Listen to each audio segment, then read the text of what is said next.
सबसे पहले तो ये बताइए कि रमज़ानुल मुबारक में आपकी तरफ से जो आपकी जेडीसी फाउंडेशन है उसकी तरफ से सहरी और इफ्तारी का जो इंतज़ाम किया गया है और हज़ारों लोग सहरी और इफ्तारी कर रहे हैं, मुझे बताइए कहाँ कहाँ पर ये चल रहा है सिलसिला और कैसा चल रहा है ये सिलसिला? इस वक्त कराची से आज़ाद कश्मीर तक जितने भी हमारे दस्तरखान है वहाँ सहरी और इफ्तारी का सिलसिला चल रहा है। लेकिन हैरत अंगेज चीज जो देखने में आई है, आज सुबह हमने सहरी कराई है कायदे आज़म मोहम्मद अली जिन्ना के मज़ार के सामने, जो दुनिया में रोड पर होने वाली सबसे बड़ी सहरी होती है। आप यकीन जाने जो आज रश था वो रश था जो 15 रमजान के बाद होता है। मतलब इतना बड़ा क्राउड था कि आप समझे तकरीबन मेरे ख्याल में जो तसले तैयार हुए हैं वो कमोबेश 8 से 9 हज़ार थाल तैयार हुए हैं उसके मंदी के। अच्छा। तो और उसके बाद भी मतलब हमें उसके बाद भी और दूसरे आइटम चलाने पड़े। बहुत रश है। मैं समझता हूँ इस वक्त हुकूमत को इस तरफ खुसूसी तवज्जो देने की जरूरत है कि जो हम अपनी वीडियोस में बार बार बता रहे हैं कि 50 और 60,000 रुपीज जिनकी तनख्वाहें हैं वो अगर 30-35 हज़ार रुपए घर का रेंट दे देते हैं, 15 हज़ार रुपए बिजली का बिल दे देते हैं और 9 हज़ार रुपए अपने आने का किराया दफ्तर का देते हैं, तो उनके पास सिर्फ 1 हज़ार रुपए महीने का बच रहा है। उस 1 हज़ार रुपए में क्या वो 1 किलो मिर्चें लाके खाएंगे खाली?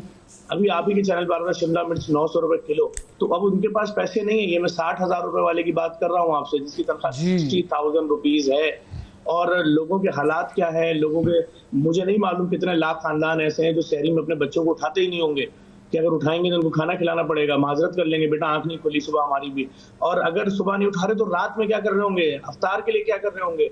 बहुत बड़ी मुश्किल है इस वक्त, इक़्तिसादी हालात जो भी हैं, लेकिन लोगों के हालात बहुत बुरे हैं। हुकूमत को आवाम के लिए किसी ग्रांट का ऐलान करना चाहिए, किसी रिलीफ पैकेज का ऐलान करना चाहिए। अच्छा, ये रिलीफ पैकेज की बात आपने बड़ी अहम की, लेकिन रिलीफ पैकेज का हम देखते हैं खबरें आ रही हैं जैसे कि हम देखते हैं कि भाई वो लोगों के घर आटों की बोरियां या राशन के पैकेट जो है वो हुकूमत फराहम कर रही है, लेकिन वो एक बोरी या एक पैकेट वो क्या करेगा, उसका इम्पैक्ट क्या होगा?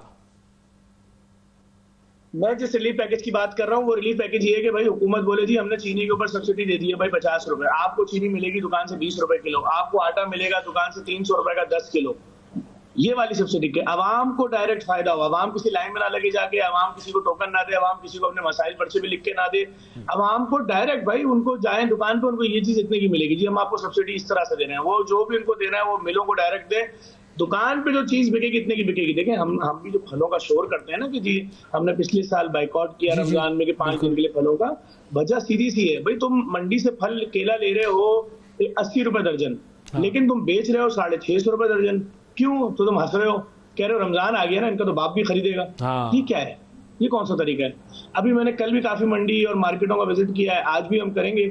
अगर ये रेट यही इनके सरकारी नर्क से डबल चल रहे होंगे कि मिडिल क्लास और गरीब आदमी के दस्तरखान पे फल पहुंच ही ना पाए, वो बेचारा रमजान में भी अपने बच्चों को फल ना खिला सके, तो फिर शायद हम आज फलों के बाइकआउट की कॉल दे देंगे, तो 5-7 दिन जब फल नहीं खरीदेंगे इनका दिमाग बिल्कुल ठीक हो जाएगा, दिमाग सही होंगे इनके बिल्कुल। अच्छा, और पिछली मरतबा बॉयकॉट हुआ था और उसके बाद फलों की कीमतें कम हुई थी, ये बात बिल्कुल सही है। हम चूंकि वो परचेज करने वाले बन जाते हैं और हम खुद अपने आप को उस तरफ गामजन करते हैं ना कि चलो भाई अब रमजान है, जितने की भी जो चीज मिल रही है खरीद लो, ना खरीदो मर नहीं जाओगे, कोई ऐसी चीज नहीं है कि जिसको तुम नहीं खाओगे तो मर जाओगे यार।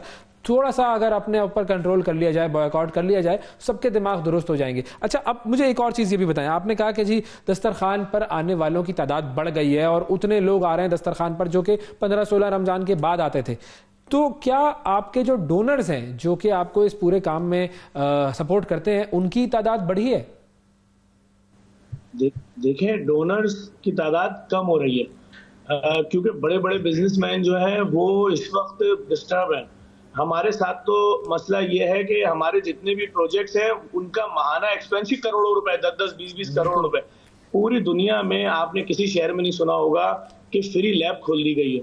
हमने पाकिस्तान की तारीख में पहली दफा खून के टेस्ट करने की लैब नुमाइश चौरंगी पर खोल दी है और वो मशीन लगाई है जिनकी कीमत ही 8-8 अरब रुपए है। ये वो मशीनें जो पाकिस्तान के किसी सरकारी और प्राइवेट अस्पताल में नहीं है, वो रोबोटिक प्लांट लाके लगा दिए कि तुम्हारा खून का टेस्ट 1 रुपए का है कि 5 लाख रुपए का है, आओ यहाँ से फ्री में करा लो। एक दिन में 30-30 हजार टेस्ट हो रहे हैं, 30,000 टेस्ट हो रहे हैं। अब अगर सारे डोनर्स भी अपनी ज़कात, खैरात, इमदाद देते हैं तो आप समझिए कि महीने का एक लैब का खर्चा 20-25-30 करोड़ रुपए। मैं ऐसी लैबें पूरे पाकिस्तान में खोलना चाहता हूँ।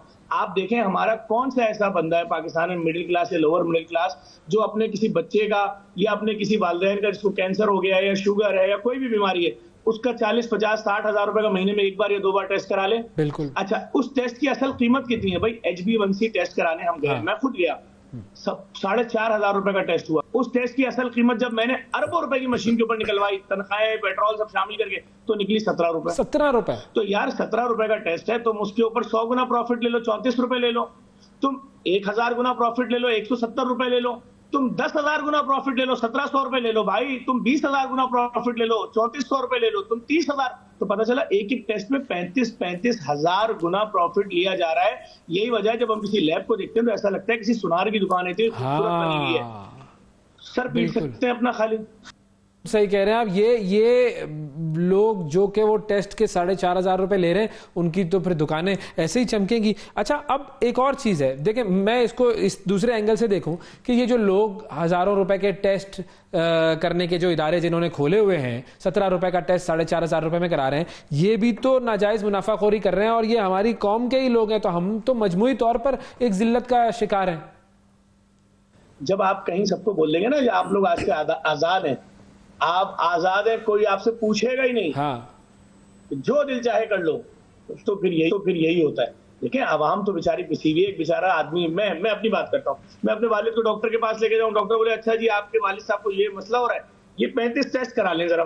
मैं डॉक्टर हूँ कि मैं डॉक्टर से पूछूंगा भाई सिर्फ 2 टेस्ट लिखते हैं ना, ये बाकी जो 32 टेस्ट लिखे हैं क्यों लिखे हैं?